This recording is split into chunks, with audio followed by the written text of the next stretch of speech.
It's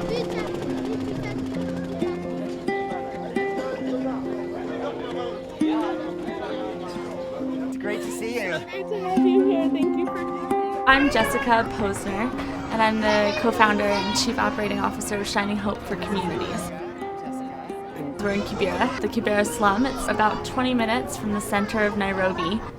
It's the largest slum in Africa and the second largest in the world. In 2009, we built our first building. We're trying to serve the kids who have no way to go to school. And then we're also trying to serve the girls who have the greatest potential.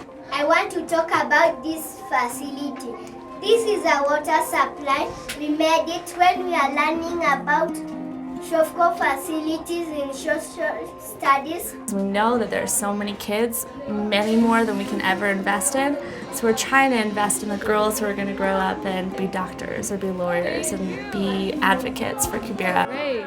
I really think I'm in love with every single student at the Kibera School for Girls. They know they're special, they know they're smart, and they take pride in their intelligence. Welcome to Kibera School for Girls. I'm here to tell you, I too have a right to live, a right to eat, a right to dress, and a right to education. It is through education that I become a pilot, that I become a doctor, that I become a teacher. Parents, give me education. Education is the key. Thank you. Bravo, very good. Shining Hope for Communities was started in 2004 by my co-founder, Kennedy Odede, who was born here, he grew up here, lived here his whole life, was the oldest of 8 children. I saw how much my mom was the first woman I saw, and I got inspired. The way, this thing nobody told me, but the way first looking around, you see, who wakes up early in the morning to go and do laundry for other people, to bring food in a neighborhood whereby people have 1 meal per day. If you are lucky. And when did you come out here? So I came out here in 2007, Okay. when I was a junior in college. My program was pretty loose, and so I decided I wanted to work with Kennedy in Kibera. And we met, and I was really, I thought she was crazy. I really wanted to show people that I really did care. She wanted to be different by living with us in the slum. And I'm like, you're crazy, sorry, you can't. And she was stubborn. And so he said yes, because he thought I would come for a day. So this is where Kennedy used to live. There's no running water. The bathroom we passed as we were walking in, it's right out here. It's just a pit latrine that's shared by 150 families. Yeah. I would help with all the chores. I would help get water, which people thought was really funny. She did it, she came. We were able to trust her a little bit because she's really out there. And right now Jessica speaks my tribal language, Luo, and she speaks Swahili. And he wanted to go to school, so I said, how you go to school is you apply. Here's an application.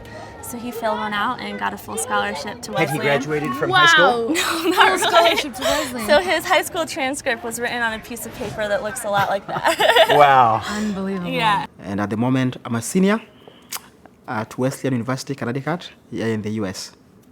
Hey, blue class, have you brushed your teeth? Our girls are doing so well that we just did assessments and about 82% are performing at US grade level standards or above. And some of our first and second graders are reading at 7th and 8th grade levels.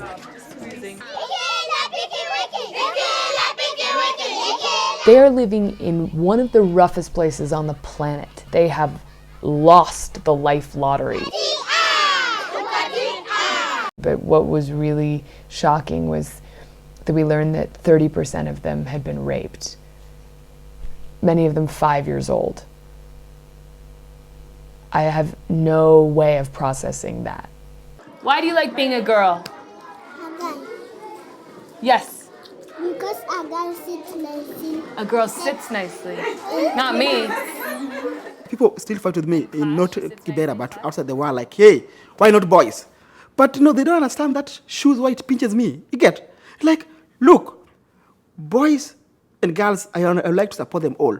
But right now in my community, really, women really suffer. Little girls really suffer. We like to take care of each other, right? Do you girls take care of each other? Yes.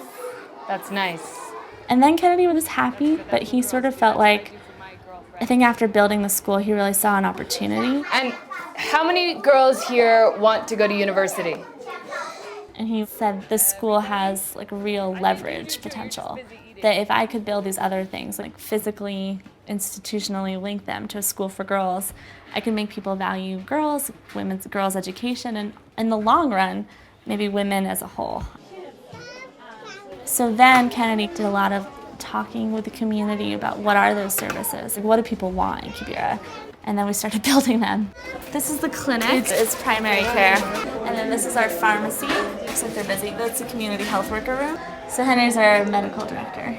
A third of the kids or half the kids in this area are malnourished. Do you have any estimates? Half the kids. Half the kids are malnourished. This is Tina. She's our social worker. This is Irene. She's our nurse midwife. This is the hematology analyzer, accounting and IT stuff. We do free family planning, which is huge because everywhere else around here it's like 20 shillings, 50 shillings. And then we also have our women's group down here. So this is a group for all women living with HIV. And then they have a group savings and loan program. Community programs manager. Hi, I'm Nick. Nice to meet you. Josh, he teaches the computer classes. Have you guys ever experimented with like urban farming, with like school gardens? Yeah, we have a school garden. So yeah, this is our water tower. So it's 100,000 liters. Wow. It'll be the largest single water point in Kibera. We'll serve about 2,000 families a day. This is our toilet. So it produces methane. Yeah, which we use to power the stoves. And it has showers too. This is the wall of the new school, the new Kibera School for Girls, the expansion. And it's very exciting because this is here because of Nicholas Kristof's Mother's Day column, which raised, I think, $130,000, which went to the Kibera School for Girls so they could expand their incredible school. And now they'll have more classrooms, which means they can have more than one class per grade. Me and Jessica is an idea to tell the world that how much true partnership can change community, you know? And she really respects people on the ground. People there loved her. That's why she can stay there even without me. And also, you know, people also call her the mayor's wife. You get it? So that's another advantage, you know? I mean, to the extent that one of the strengths of SHOFCO is that it is homegrown, you know, founded by a local boy. Yeah. Do you ever worry that, in a sense, your presence here as this, you know, white woman from Denver undermines that sense of local ownership? I did for a while. I do feel like Kennedy is so in charge, and so I think people actually kind of love that. Like, people always get so excited, like, Kennedy, you have Wazungu who work for you? It's like flipped. Right. That they're like, whoa, like, you have the white people who work for you now and like have to do what you say? That's pretty awesome. I think that we do such different things too. He understands how to design programs and how to, you know, really implement them. And I will never understand that in the way that he does. But I can help with sort of like resource mobilization and with putting together all the paperwork. I think what he experienced is without having kind of the access to that system, like he just didn't have any resources to actually accomplish what he wanted to do. And if we could work together like that, and I trust her, and then love also is part of working together, you know, loving together. So we love each other, and we are in a journey of togetherness. So we got engaged, and we are looking forward for the wedding. Yes, I know it's another story called Love Story.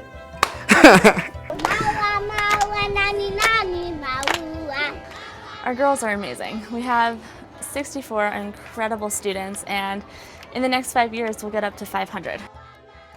We'll have 500 students who are sassy and smart and full of life, full of energy, full of ideas, full of trouble. So the girls are really different from other girls that you might encounter in Kenya. Girls in Kenya, especially their age, are usually pretty reserved, they're pretty quiet. Our girls walk into a room and you know they're there. So they have something to say, they have a question to ask, they have a suggestion to make. They're very empowered, they're very confident. They feel like they should be listened to, and they're right. Go!